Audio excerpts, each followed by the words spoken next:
Hi viewers, ಎಲ್ಲರಿಗೂ ನಮಸ್ಕಾರ. Viewers ಜೊತೆ ನನ್ನ ಲೈಫ್ ಸ್ಟೈಲ್ ಚಾನಲ್ಗೆ ಸ್ವಾಗತ.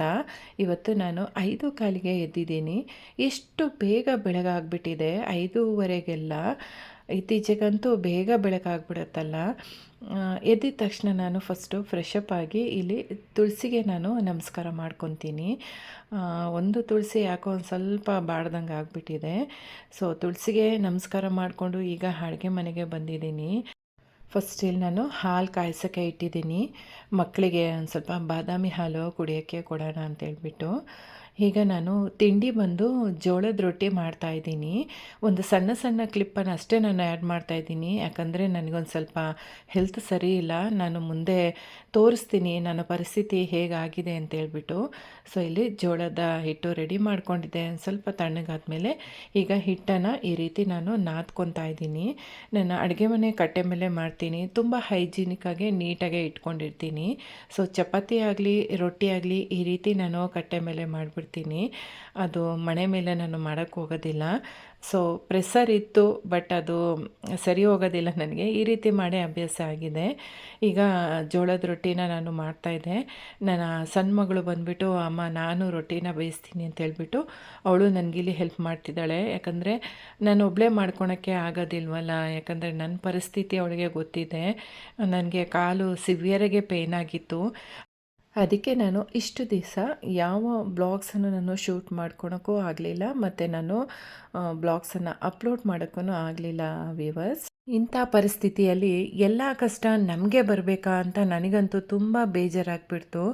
ಯಾಕಂದರೆ ವಾಷಿಂಗ್ ಮಿಷಿನ್ ಬೇರೆ ಇದೇ ಟೈಮಲ್ಲಿ ರಿಪೇರಿ ಆಗಿಬಿಡ್ತು. ಅಂದರೆ ಆ ಸೆನ್ಸರ್ ಇರುತ್ತಲ್ಲ, ಅದು ವರ್ಕ್ ಆಗ್ತಾಯಿದ್ದಿಲ್ಲ. ಸ್ಟಾರ್ಟ್ ಬಟನ್ನು ಏನೂ ವರ್ಕೇ ಮಾಡ್ತಾಯಿದ್ದಿಲ್ಲ. ಅದಕ್ಕೆ ನಮ್ಮ ಮನೆಯವರು ಕಂಪ್ಲೇಂಟ್ ಮಾಡಿದ್ದಾರೆ, ಶೋರೂಮಿಗೆ ಬರ್ತೀವಿ ಅಂತ ಹೇಳಿದ್ದಾರೆ. ಸೊ ನೆನ್ನೆ ಸಂಡೇ ಆಗಿರೋದ್ರಿಂದ ನಮ್ಮ ಮನೇಲಿ ಮಕ್ಕಳು ಮನೆಯವರು ಎಲ್ಲ ಸೇರಿಕೊಂಡು ಎಲ್ಲ ಕೆಲಸನ ಹಂಚ್ಕೊಂಡು ನನಗೆ ಮಾಡಿಕೊಟ್ರು. ಒಬ್ಬಳು ಮನೆ ಗೂಡ್ಸೋದು ಒರೆಸೋದು, ಮತ್ತು ನನ್ನ ದೊಡ್ಡ ಮಗಳು ಪಾತ್ರೆ ತೊಳೆಯೋದು, ಮತ್ತು ನನ್ನ ದೊಡ್ಡ ಮಗಳು ನಮ್ಮ ಮನೆಯವರು ಇಬ್ಬರು ಸೇರಿಕೊಂಡು ನೆನ್ನೆ ಬಟ್ಟೆ ಒಗೆದ್ರು. ಇದನ್ನೆಲ್ಲ ನೋಡ್ತಿದ್ರೆ ನನಗೆ ತುಂಬ ಅಂದರೆ ತುಂಬಾ ಹಿಂಸೆ ಆಗ್ಬಿಡ್ತು. ಯಾಕಂದರೆ ನಮ್ಮನೆಯವರು ಮನೆಯಲ್ಲೂ ಕೆಲಸ ಮಾಡಬೇಕು, ಹೊರಗಡೆ ವರ್ಕ್ಶಾಪ್ ಇದೆ ಅವ್ರದ್ದು, ಅಲ್ಲಿನೂ ಗಾಡಿ ರಿಪೇರಿ ಮಾಡಬೇಕು.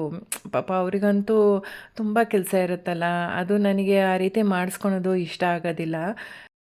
ಈಗ ಜೋಳದ ರೊಟ್ಟಿ ಎಲ್ಲ ಬೇಯಿಸ್ಕೊಂಡು ನಾನು ಒಂದು ಹಾಟ್ ಬಾಕ್ಸಲ್ಲಿ ಹಾಕಿಟ್ಟಿದ್ದೀನಿ. ಅದಕ್ಕೆ ನೆಂಚ್ಕೊಳಕ್ಕೆ ನಾನಿಲ್ಲಿ ತೊಂಡೆಕಾಯಿ ಮತ್ತು ಆಲೂಗೆಡ್ಡೆ ಕಾಂಬಿನೇಷನಲ್ಲಿ ಪಲ್ಯನ ಮಾಡ್ತಾಯಿದ್ದೀನಿ. ಸಖತ್ತು ಟೇಸ್ಟಿಯಾಗಿರುತ್ತೆ. ನಾನು ಜಾಸ್ತಿ ವಿಡಿಯೋನ ಶೂಟ್ ಮಾಡಿಲ್ಲ, ಅಲ್ಲಲ್ಲಿ ಒಂದು ಸಣ್ಣ ಸಣ್ಣ ಕ್ಲಿಪ್ಸನ್ನು ನಿಮ್ಮ ಜೊತೆ ಶೇರ್ ಮಾಡ್ಕೊತಾ ಇದ್ದೀನಿ. ನನ್ನ ಮಗಳೇ ಈ ವಿಡಿಯೋನ ಶೂಟ್ ಮಾಡಿರೋದು. ಫಸ್ಟು ಸ್ಟವ್ ಮೇಲೆ ಒಂದು ಬಾಣಲಿ ಇಟ್ಕೊಂಡಿದ್ದೀನಿ, ಸ್ವಲ್ಪ ಎಣ್ಣೆ ಹಾಕಿದ್ದೀನಿ, ನಂತರ ಸಾಸಿವೆ ಹಾಕಿದ್ದೀನಿ. ಚಟಪಟ ಅಂತ ಸಿಡಿದ ತಕ್ಷಣ ನಾನು ಸ್ವಲ್ಪ ಉದ್ದಿನ ಬೇಳೆನ ಹಾಕ್ಕೊಂಡಿದ್ದೀನಿ. ಅದು ಕೆಂಪಗಾಗಿದ್ದ ತಕ್ಷಣ ಇಲ್ಲಿ ಈರುಳ್ಳಿ ಹಾಕ್ಕೊಂಡಿದ್ದೀನಿ. ಈರುಳ್ಳಿನೂ ಸ್ವಲ್ಪ ಲೈಟಾಗೆ ಫ್ರೈ ಮಾಡ್ಕೊಂಡಿದ್ದೀನಿ. ನಂತರ ಸ್ವಲ್ಪ ಅರಿಶಿನ ಹಾಕ್ಕೊಂಡಿದ್ದೀನಿ. ಅದನ್ನು ಮಿಕ್ಸ್ ಮಾಡ್ಕೊಂಡೀಗ ಆಲೂಗೆಡ್ಡೆನ ನಾನು ಫಸ್ಟೇ ಇಲ್ಲಿ ಪೀಸ್ ಮಾಡಿ ಇಟ್ಕೊಂಡಿದ್ದೆ, ಅದನ್ನು ಹಾಕ್ಕೊಂಡು ಚೆನ್ನಾಗಿ ಸ್ವಲ್ಪ ಹಸಿ ವಾಸನೆ ಹೋಗೋ ತನಕ ಅದನ್ನು ಫ್ರೈ ಮಾಡ್ಕೊಂಡಿದ್ದೀನಿ. ಈಗ ನಾನು ಸ್ವಲ್ಪ ಉಪ್ಪು ಹಾಕ್ತಾಯಿದ್ದೀನಿ, ಸ್ವಲ್ಪ ಸಾಫ್ಟ್ ಆಗುತ್ತೆ ಅಂತ ಹೇಳ್ಬಿಟ್ಟು. ನಂತರ ಈಗ ತೊಂಡೆಕಾಯಿನ ಈ ರೀತಿ ಉದ್ದುದ್ದಕ್ಕೆ ಅದನ್ನು ಕಟ್ ಮಾಡಿ ಇಟ್ಕೊಂಡಿದ್ದೆ, ಅದನ್ನು ಹಾಕ್ಕೊಂಡು ಸ್ವಲ್ಪ ನೀರಿನ ಅಂಶ ಮತ್ತು ಹಸಿ ವಾಸನೆ ಎಲ್ಲ ಹೋಗೋ ತನಕ ಅದನ್ನು ಫ್ರೈ ಮಾಡ್ಕೊತೀನಿ. ಫ್ಲೇಮು ಸ್ವಲ್ಪ ಸಿಮ್ಮಲ್ಲೇ ಇಟ್ಕೊಂಡು ಫ್ರೈ ಮಾಡ್ಕೊತಾ ಇದ್ದೀನಿ, ತೊಂಡೆಕಾಯಿ ಸ್ವಲ್ಪ ಚೆನ್ನಾಗೆ ಫ್ರೈ ಆಗಲಿ ಅಂತ. ಈಗ ತೊಂಡೆಕಾಯಿ ಚೆನ್ನಾಗಿ ಫ್ರೈ ಆಗಿದೆ. ಈಗ ಒಂದೊಂದಾಗೆ ಮಸಾಲ ಪದಾರ್ಥಗಳನ್ನು ಹಾಕ್ಕೊತಾ ಇದ್ದೀನಿ. ಫಸ್ಟ್ ಇಲ್ಲಿ ನಾನು 2 ಟೇಬಲ್ ಸ್ಪೂನಷ್ಟು ಧನಿಯಾ ಪುಡಿ ಹಾಕ್ಕೊಂಡು ಮಿಕ್ಸ್ ಮಾಡ್ಕೊಂಡಿದ್ದೀನಿ. ಈಗ 1.5 ಟೇಬಲ್ ಸ್ಪೂನಷ್ಟು ಖಾರದ ಪುಡಿನ ಹಾಕ್ಕೊಂಡಿದ್ದೀನಿ. ಖಾರ ಜಾಸ್ತಿ ಇರೋದ್ರಿಂದ ನಾನು ಎಷ್ಟು ಬೇಕೋ ಅಷ್ಟು ಹಾಕ್ಕೊಂಡಿದ್ದೀನಿ. ನಂತರ ಇಲ್ಲಿ 1 ಟೇಬಲ್ ಸ್ಪೂನಷ್ಟು ಸಾಂಬಾರು ಪುಡಿ ಹಾಕ್ಕೊಂಡಿದ್ದೀನಿ. ಹಾಕ್ಕೊಂಡು 1-2 ನಿಮಿಷ ಅದನ್ನು ಮಿಕ್ಸ್ ಮಾಡ್ಕೊಂಡಿದ್ದೀನಿ. ಈಗ ಕೊನೆಯದಾಗಿ ನಾನಿಲ್ಲಿ ಮ್ಯಾಗಿ ಮಸಾಲಾನ ಹಾಕ್ಕೊಂಡಿದ್ದೀನಿ. ಈ ಮ್ಯಾಗಿ ಮಸಾಲ ಹಾಕೋದ್ರಿಂದ ತುಂಬಾ ಟೇಸ್ಟಿಯಾಗಿರುತ್ತೆ ಪಲ್ಯ. ಟೇಸ್ಟ್ ಅಂತೂ ಹೇಳೋಕ್ಕಾಗೋದಿಲ್ಲ, ಸಖತ್ತು ರುಚಿಯಾಗಿರುತ್ತೆ. ಈಗ ಚೆನ್ನಾಗೆ ಎಲ್ಲ ಮಸಾಲೆನ ಹಾಕಿ ಬಾಡಿಸ್ಕೊಂಡಿದ್ದೀನಿ. ಈಗ ತೊಂಡೆಕಾಯಿಗೆ ಎಷ್ಟು ಬೇಕೋ ಬೇಯೋಕ್ಕೆ ಅಷ್ಟು ನೀರನ್ನು ಹಾಕಿ ಮುಚ್ಚಳ ಮುಚ್ಚಿಟ್ಟಿದ್ದೀನಿ. ಈಗ ತೊಂಡೆಕಾಯಿ ಬೆಂದಿದೆ. ಕೊನೆಯದಾಗಿ ಫೈನಲಿ ನಾನಿಲ್ಲಿ ಶೇಂಗಾ ಬೀಜನ ಸ್ವಲ್ಪ ಹುರ್ಕೊಂಡು ಅದನ್ನು ಪೌಡ್ರು ಮಾಡಿ ಇಟ್ಕೊಂಡಿದ್ದೆ. ಅದನ್ನು ಹಾಕ್ಕೊಂಡು ಇಲ್ಲಿ ಮಿಕ್ಸ್ ಮಾಡ್ಕೊತಾ ಇದ್ದೀನಿ. ಕರಿಬೇವು ಬೇರೆ ಹಾಕಿದೆ, ಅದನ್ನು ಹೇಳೋಕ್ಕೆ ನಾನು ಮರೆತಿದ್ದೆ. ಕರಿಬೇವನ್ನು ಸಹ ಹಾಕಬೇಕು ನಾವು ಫ್ರೈ ಮಾಡಬೇಕಾದ್ರೇ. ಸೊ ಈಗ ಫೈನಲಿ ಇಲ್ಲಿ ತೊಂಡೆಕಾಯಿ ಆಲೂಗೆಡ್ಡೆ ಪಲ್ಯ ರೆಡಿಯಾಗಿದೆ. ಸಖತ್ತು ಟೇಸ್ಟಿಯಾಗಿರುತ್ತೆ. ನೀವು ಒಂದ್ಸಲ ಈ ರೀತಿ ಟ್ರೈ ಮಾಡಿ ನೋಡಿ.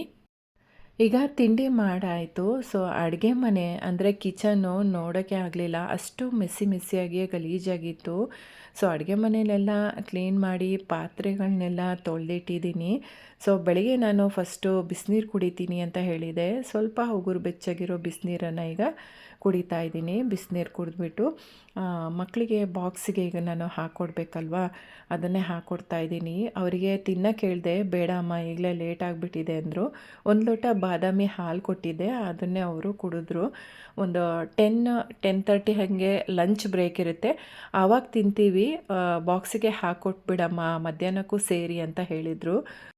ಅದಕ್ಕೆ ಏನು ಮಾಡಿದೆ ನಾನು, ತಿಂಡಿ ಪ್ಲಸ್ ಮಧ್ಯಾಹ್ನ ಲಂಚ್ ಎರಡೂ ಸೇರಿ ಒಂದು ಬಾಕ್ಸಲ್ಲೇ ನಾನು ಜೋಳದ ರೊಟ್ಟಿನ ಹಾಕಿದ್ದೀನಿ. ಇನ್ನೊಂದು ಬಾಕ್ಸಲ್ಲಿ ನಾನು ತೊಂಡೆಕಾಯಿ ಪಲ್ಯನ ಹಾಕ್ಕೊಟ್ಟಿದ್ದೀನಿ.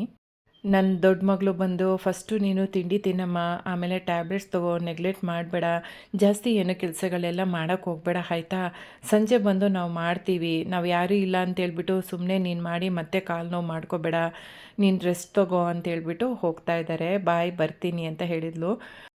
ಒಂದು 10:30 ಹಂಗೆ ಬ್ರೇಕ್ ಇರುತ್ತೆ ತಿಂಡಿಗೆ. ಸೊ ಆ ಟೈಮಲ್ಲಿ ನನಗೆ ಕಾಲ್ ಮಾಡ್ತೀನಿ ಬಾಯ್ ಅಂತೇಳ್ಬಿಟ್ಟು ಹೋದರು. ಪಾಪ ಅವ್ರಿಗೂ ಇತ್ತೀಚೆಗೆ ತುಂಬ ಬರೆಯೋದಿರುತ್ತೆ.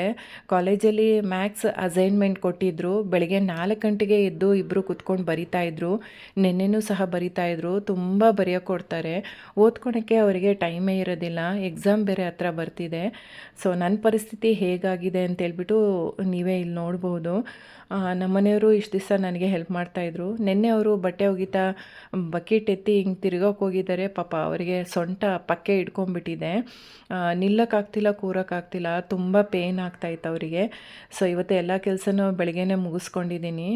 ಆರ್ತೋ ಡಾಕ್ಟ್ರ್ ಹತ್ರ ತೋರಿಸ್ಕೊಂಬರೋಣ ಅಂತೇಳ್ಬಿಟ್ಟು ಈಗ ನಾನು ಮತ್ತು ನಮ್ಮ ಮನೆಯವರು ಇಬ್ಬರು ತಿಂಡಿ ತಿಂದ್ಕೊಂಡು ಈಗ ಹಾಸ್ಪಿಟ್ಲಿಗೆ ಹೊರಟ್ವಿ. ಸೊ ನನ್ನ ಪರಿಸ್ಥಿತಿ ಹೀಗಾಗಿದೆ, ಏನು ಮಾಡೋದು. 2 ಮಂತ್ಸಿಂದ ನಾನು ಸರಿಯಾಗಿ ನಿದ್ದೆ ಮಾಡಿಲ್ಲ, ಸರಿಯಾಗಿ ಮಕ್ಕಳಿಗೂ ಲಂಚ್ ಬಾಕ್ಸು ನನಗೆ ಕಟ್ಕೊಡೋಕ್ಕಾಗಲಿಲ್ಲ. ಅವರೇ ಪಾಪ ಒಂದು ಮೊಸರನ್ನ ಕಟ್ಕೊಂಡು ಹೋಗ್ತಾಯಿದ್ರು, ಇಲ್ಲಾಂದರೆ ನಮ್ಮ ಮನೆಯವರು ಏನಾದರೂ ಲೈಟಾಗೆ ಮಾಡಿಕೊಡ್ತಾಯಿದ್ರು. ಸೊ ಈ ರೀತಿ ಇತ್ತು ನಮ್ಮ ಪರಿಸ್ಥಿತಿ. ಸೊ ಎಷ್ಟು ದಿವಸ ಅಂತ ಹೀಗೆ ಇರೋದಲ್ವಾ, ಅದಕ್ಕೆ ನನ್ನ ಕೈಲಾದಷ್ಟು ಮಕ್ಕಳಿಗೆ ನಾನು ಮಾಡಿಕೊಡ್ತಾ ಇರ್ತೀನಿ. ಸೊ ಅಡುಗೆ ಮನೆನ ಈ ರೀತಿ ಕ್ಲೀನ್ ಮಾಡ್ಕೊಂಡಿದ್ದೀನಿ ನಾನು. ಇದಾಗಿತ್ತು ಇವತ್ತಿನ ರೊಟೀನು.